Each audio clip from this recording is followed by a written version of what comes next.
Sing rame itu yang ngoten niku dan alhamdulillah sekarang sudah dibekukan atau sampun dibubarno oleh pemerintah ya HTI karena HTI Hizbut Tahrir Indonesia. Kok sampai kengkeh iki kudu ana laporan. Nah, awake dhewe kudu paham asal usul wong HTI ini kenapa? Asal usul wong HTI iki pertama kali dibentuk kalih ingkang asma Syekh Taqiyuddin An-Nabhani. Beliau ini sebenarnya putra dari Syekh Yusuf An-Nabhani, seorang ulama ahli sunnah wal jamaah yang luar biasa. Syekh Yusuf An-Nabhani ini punya kitab sholawat yang sangat banyak sekali. Di antaranya ada Sa'adatud Darain. Ini karangan Syekh Yusuf An-Nabhani. Kemudian beliau juga membela orang-orang yang bertawasul dengan Rasulullah Shallallahu Alaihi Wasallam. Itu belum ada beberapa kitabnya Syekh Yusuf An-Nabhani. Cuman kemudian tiba nggone putranya yaitu Syekh Taqiyuddin An-Nabhani, beliau kemudian punya pemikiran yang berbeda dengan ayahnya. Kemudian beliau itu salah satu kitabnya sing niki dadi pegangan tiyang HTI, namanya adalah kitab Asy-Syakhsiyah Al-Islamiyah, atau kalau kita bahasakan niku adalah pribadi Islam. Lan ya. Temenku enten sing koyo ngeten. Iki perkataan An-Nabhani sendiri. Jadi kalau panjenengan sedaya saged memahami apa sih wong HTI kok koyo ngono oleh belani khilafah koyo-koyo niku wajib. Ya. Lha mau koyo-koyo niku dadi fardu, apa koyo dadi rukun Islam ngoten iki ya. Lha kuwi Syekh Taqiyuddin niku kenjakan ngeten. Wal qu'udu an iqamati khalifatil muslimin wal qu'udu an iqamati khalifatin lil muslimin maksiatun min akbaril ma'asi. Berdiam diri, tidak berusaha untuk membuat khilafah, niku adalah termasuk maksiat, bahkan termasuk dosa besar.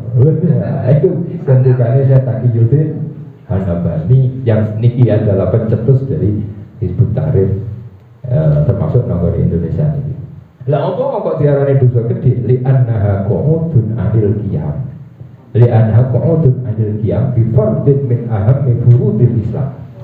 Karena wong sing gak gelem bela khilafah niki kula sampaikan supados menawa ya, kapan-kapan panjenengan mireng ana wong promosi khilafah ora kaget. Ya ora kaget. Oh iya, itu tahu diterangno koyo ngene ya ya.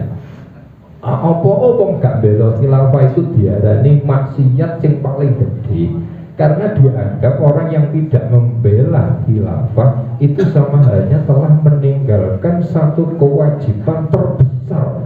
Sekali lagi ya, kewajiban terbesar di dalam agama Islam. Jadi itu kaki ini kaya Syekh Taqiyuddin An-Nabhani itu memposisikan bahwa nasbul khilafah itu sama kedudukannya dengan rukun Islam. Lah aneh di kitabnya beliau yang lain, beliau sama sekali tidak menyinggung rukun Islam, nggak menyinggung masalah kewajiban misalnya sholat, poso, zakat, haji dan lain sebagainya, mboten singgung. Cuma di akhir kitab niku mangko, kitab yang satunya lagi, niku beliau nopo menyampaikan masalah khilafah ini sampai over gitu lah, sampai over, kelebihan lah. Jadi sing kewajiban-kewajibannya yang lain itu beliau kesampingkan, sementara urusan khilafah itu digembur-gembur no. Sampai beliau ini mengatakan nanti dalam kitab yang sama niku, bal yatawaqqafu alaihi wujudul Islam fi muqtarakil hayah. Bahkan onone Islam di kehidupan dunia ini tawakuf, tergantung ada atau tidaknya khilafah. Lek ono khilafah ono Islam, ndak ono khilafah enggak ono Islam. Ini pernyataan dari Syekh Taqiyuddin An-Nabhani, dan ini yang kemudian dijadikan pegangan oleh mereka orang-orang HTI, tiang-tiang ingkang pengasong khilafah niku mangko. Dan di sini kalau panjenengan sudah bisa memahami ya nopo sih pola pikir mereka. Nah, padahal sekali lagi urusan siasa sama sekali tidak diketemukan ada nas yang sore baik dari Quran maupun dari hadis, sehingga Imam Al-Ghazali mengatakan secara tegas niki enten kitabipun Imam Al-Ghazali tapi kula dudut niki Al-Iqtisad fil I'tiqad. Beliau mengatakan kayak ngeten. Iklam anan nadhara fil imamah aidan laisa minal muhimmat. Iki kita malah ngentahi gampangane. Iki Imam Al-Ghazali ya, nanggone Al-Iqtisad fil I'tiqad. Jadi Al-Iqtisad fil I'tiqad niki kitab yang semestinya menjadi kitab salah satu kitab rujukan yang wajib di dalam Ahlussunnah wal Jamaah. Jadi diterjemahkan Al-Iqtisad fil I'tiqad itu berarti moderasi di dalam masalah i'tiqad, tengah-tengah dalam urusan i'tiqad. Jadi wong cek ora napa cek ora overdosis agama, juga yo ora melempem, tapi tengah-tengah.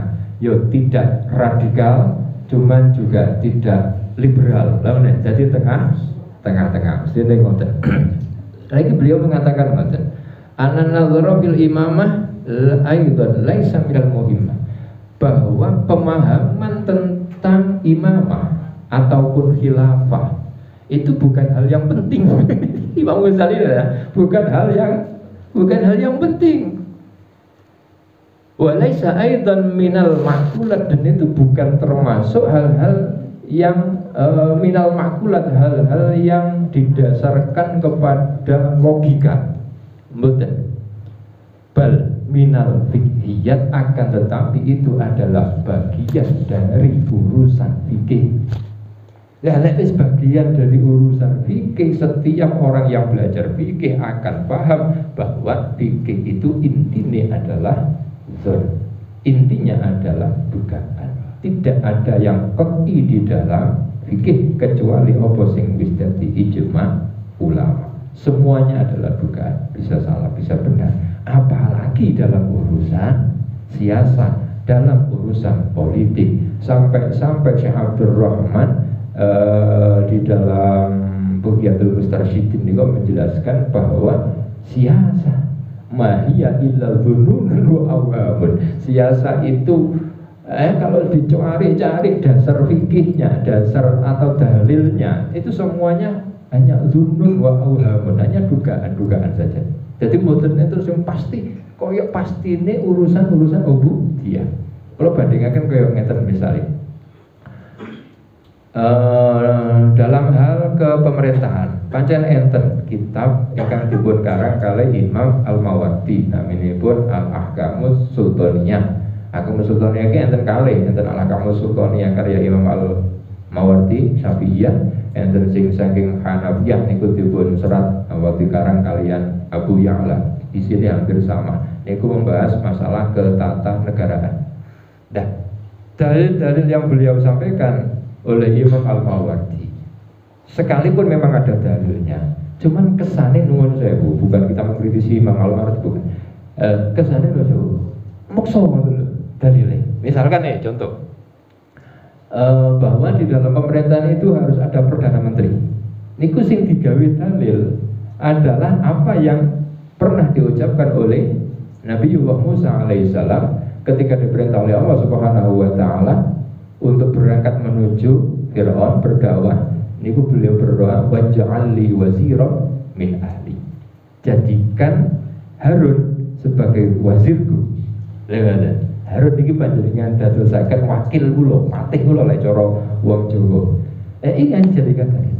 Mboten sami kalih dalil yang dijadikan di dalam urusan-urusan fikih yang lain. Misalkan ubudiyah, semua dalilnya sore. Kalau nggak sore, betul digawe.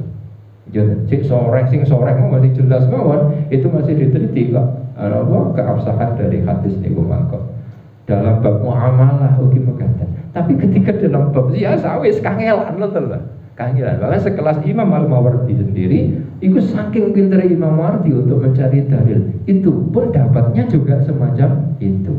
Jadi cara level dalil niku atau lah dari kalau dibandingkan dengan urusan-urusan yang lain. Makanya itu apa yang disampaikan oleh Imam Al-Ghazali tinggi mako, akhirnya beliau mengatakan ngeten. Summa innaha masarun lit ta'assubat. Dan imamah itu menimbulkan ta'assub, fanatisme. Urusan politiknya gitu. Urusan politik itu akhirnya menimbulkan ta'assub, menimbulkan fanatisme.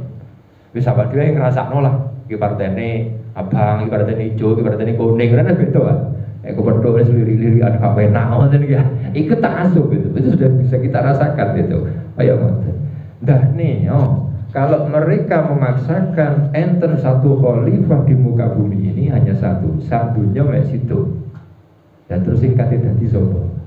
Kira-kira gak gegeran. Lha ngoten iki.